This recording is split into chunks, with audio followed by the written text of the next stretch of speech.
Hey everyone, this is Mustaqim and welcome back to my YouTube channel Mustaqim's Throttle. তো I hope সবাই ভালো আছেন। তো আজকে হচ্ছে নির্বাচনের পরের দিন। তো নির্বাচনের আগের 2 দিন আমি বাইক বের করি নেই বিভিন্ন কারণবশত। তো আজকেও বাইক নিষিদ্ধ, তাও বলতে পারেন। আজকে সাহসের ট্যাবলেট খেয়ে বেরিয়ে পড়লাম,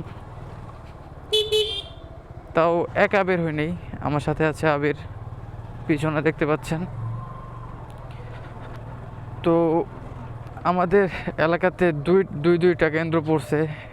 একটা হচ্ছে পানি জায়গাটা তো নেওয়া যাবেই না, সব জায়গায় দিয়ে পানি। তো সামনে যে মাদ্রাসাটা দেখতে পাচ্ছেন, গাড়ি একদম ওয়াশ করা গাড়ি, আর পানি দেখলে ভয় লাগে। তো সামনে যেই মাদ্রাসাটা দেখতে পাচ্ছেন বড়, তো এটা ছিল কেন্দ্র।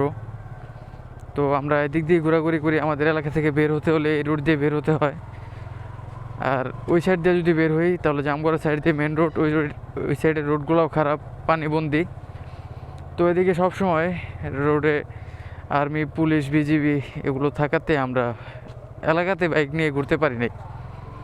তো এই ক্ষেত্রে আমি এই 2 দিন বাইক বের করতে পারি নাই, মোটর ব্লগ আপনাদেরকে দিতে পারি নাই, এই জন্য সরি। তো আজকেও নিষিদ্ধ, কিন্তু আজকে বাইক নিষিদ্ধ, কিন্তু আমাদের এলাকার পরিবেশটা একটু ঠান্ডা। কালকে ছিল গরম, নির্বাচনের দিন ছিল গরম। তো এই জন্য আজকে বাইকটা বের করলাম, রিস্ক নিয়েই বের করলাম বলতে পারেন। বাইকেরও টুকটাক কিছু কাজ আছে এবং অকটেন নেওয়া দরকার। আর আজকেই 12টা পর্যন্ত বাইক নিষিদ্ধ, তারপর থেকে বাইক চালু হবে আশা করি। এলাকার মধ্যে ওরকম রিস্ক নাই, এই জন্য আজকে বের হয়ে পড়লাম। এই কালকে ভোটের দিনটা বাঙালির কাছে পুরো একটা উৎসবের দিনের মতো ছিল। তো আমার ফার্স্ট ভোট, আমি ভোটার হয়ে গেছে অলরেডি, কিন্তু ভোট দিতে পারি নাই। এটা হচ্ছে 2টা কারণে। তো বাইক নিষিদ্ধ করছে, এই জন্য বাইক নিয়ে জামালপুর যাওয়া হয় নাই। তো বাস দিয়ে জামালপুর যেয়ে ভোট দিব এতটা প্রয়োজন মনে করি নাই, এই জন্য আর কি যাওয়া হয় না। যদিও একটা সচেতন নাগরিকের দায়িত্ব ভোট দেওয়া, কিন্তু ভোট দিতে পারি নাই। এই অনেক দূরে জামালপুর, যে আমি জামালপুরের ভোটার, ঢাকা সাভারের ভোটার না, এই জন্য আর কি ভোটটা দেওয়া হয় না। তো সবাইকে দেখলাম খুবই উৎসব মুখর পরিবেশে, সবাই ঈদের একটা পরিবেশ তৈরি করে ফেলছিল এলাকাতে। তো সবাই সকাল সকাল মিষ্টি খাওয়া, তারপর একে একের বাড়ির সামনে যাওয়া, শুধু ঈদের নামাজটা বাদে বলতে পারেন সব কিছুই পালন করা হয়েছে। মোটামুটি একটা ঈদ ভাব ছিল সব দলেরই। তো ফাইনালি নির্বাচন শেষ, সুষ্ঠুভাবেই নির্বাচনটা কমপ্লিট হয়েছে। আমাদের এলাকাতে তেমন অন্যান্য জায়গায় যেরকম বিশৃঙ্খলা, মারামারি, আন্দোলন দেখলাম, তো ওইরকম কোনো কিছু আমাদের জামালপুরেও হয় না। আমি যে এলাকাতে থাকি আপাতত এটাতেও হয় না। তো নির্বাচনগুলো খুব ভালোভাবে হয়েছে, কিন্তু কিছু কিছু জায়গায় অনলাইনে দেখলাম যে অনেক অবস্থা খারাপ।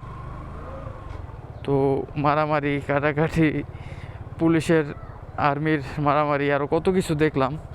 তো ওই তুলনায় এইসব এলাকাগুলা ভালোই আছে। ঢাকা 19-এর মধ্যে অনেকে বলতেছে যে অনেক ঝামেলা টামেলা হয়েছে, কিন্তু আমরা যে এলাকাটাতে থাকি বাদাইল, জামগড়া, তো এদিকে মোটামুটি সব কিছু ঠিকঠাকই ছিল। 2টা কেন্দ্র পড়ছিল, একটা হচ্ছে বাদাইল জামিয়া নুরিয়া দারুল উলুম মাদ্রাসা ও এতিমখানা, আরেকটা হচ্ছে আলুপাগলা বাজারে আমিরুন্নাসা স্কুল। তো 2টা কেন্দ্র একই এলাকাতে থাকাতে বলতে পারেন এলাকাতে একটু গরম গরম ভাব ছিল। পুলিশ, আর্মি, বিডিআর একটু ঘন ঘন টহল দিতেছিল, একসাথে 4-5 জন। দেখলেও তারা সন্দেহবাচক ভেবে কোশ্চেন করতো বিভিন্ন ধরনের, এবং এই অবস্থাতে বাইক বের করাটা একটু বোকামি ছিল, এই জন্য আর কি অনেকে সাহস করে বের করে নেয়। তো সামনে একটা গাড়ি দেখতে পাচ্ছি, পুরা রাউন্ড শেপ, নিসান ব্লুবার্ড। হ্যাঁ, নিসান একটা ভালো ব্র্যান্ড, কিন্তু ওদের এই সস্তা বাইক, এইসব গাড়িগুলো দেখতে ভালো লাগে না, ওদের আরও বড় বড় যে গাড়িগুলো আছে ওগুলো দেখতে ভালো লাগে। কি দেখার অবস্থা দেখছ?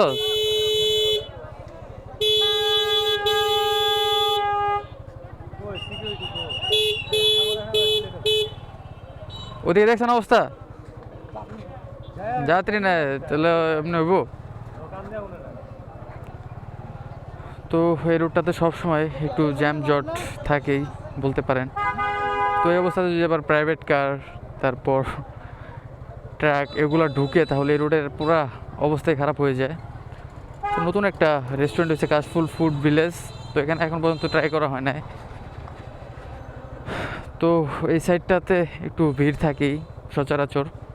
তো বাইকে অকটেন নাই, পাম্পেও যাওয়া লাগতে পারে। তো জানি না রোডের কী অবস্থা, পাম্পের অবস্থা কেমন রে? রাস্তায় প্যাক আছে ঠিক আছে, কিন্তু রোডে কি জামা লইব? আজকে তো নিষিদ্ধ, আজকে আজকে আজকে রাত 12টা পর্যন্ত বাইক নিষিদ্ধ। যদিও বোটাবুটি শেষ, সব কিছু শেষ, রাস্তাঘাটে পুলিশ টুলিশ নাই, এই জন্যই সাহস করে বের হওয়া। আর হাতেও মোটো ব্লগ নাই বলতে পারেন। আর আপনারা জানেন যে আমি ডেইলি লাইফ ব্লগ দিই আপনাদেরকে। কাগজটা ওইটা ও নিশানে, নিশান দেখছো পুরো ক্যাপসুল ক্যাপসুল লাগে এখন, রাউন্ড করছে অনেক। ছোটোখাটোর মধ্যে। তো টয়োটা টয়োটা একোয়ার সাইজ, এই যে পিছনে মার খেয়েছে রিক্সা, ও শিওর থাকবে রিক্সার সাইজ, রিক্সা চাকা জানে বাড়ির। ওই যে বাম্পারও তো মার খাওয়া। তো প্রাইভেট কারওয়ালারা আর বাইকওয়ালারা সবসময় এই টেসলার থেকে দূরে থাকবেন। তো নিসান এত দামি একটা বাইক, সরি গাড়ি, তো এটা তো স্ক্র্যাচ ফালাইছে, এটা টেসলা ছাড়া অসম্ভব। ওদের হাতে এই ক্ষতিটা হয়েছে, যেই করছে, যেই রাইডারিং করছে সম্ভবত ওর ব্রেক ছিল না, বাম্পার সহ বাঁকা করে ফেলছে এই গাড়ির। তো রাস্তায় এই সময় রাস্তায় পানি দিয়ে রাস্তাটা একদম 12টা বাজে ফেলছে, ধোয়া গাড়ি, তাদের অবস্থাটা কি একটু ভাবেন। আমি সচরাচর বেশি একটা বাইক ওয়াশ করি না, আর ওয়াশ করার পরে তখন রাস্তায় পানি, কাদা, ধুলা এইসব আমার সাথে বেশি ঘটে। আবার এমন সময়ে আমার এলাকা থেকে বাইরে যাওয়া লাগতে পারে, এটা মনে হয়। সামনে একটা 4B, পিছনে একটা 4B, লুকিং গ্লাসে দেখলাম ডিআরএল জ্বলায় রাখছে, নিউ মডেল FI ABS যেটা। তো প্রায় কাছাকাছি চলে আসছি মোটো গিয়ার সার্ভিস পয়েন্টের। তো চলেন যাই ওইখানে। তো ওইখান থেকে তারপর একটু পাম্পে যাওয়া লাগতে পারে মেবি।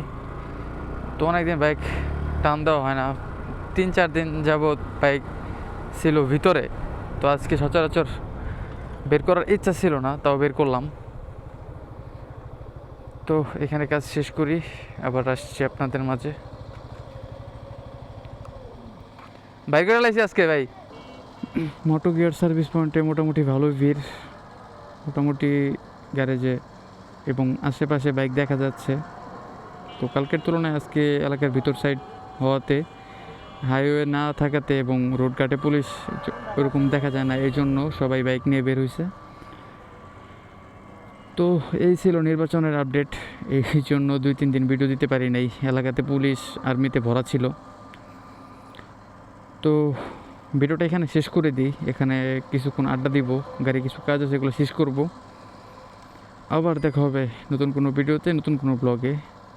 সবাই ভালো থাকবেন, আল্লাহ হাফিজ।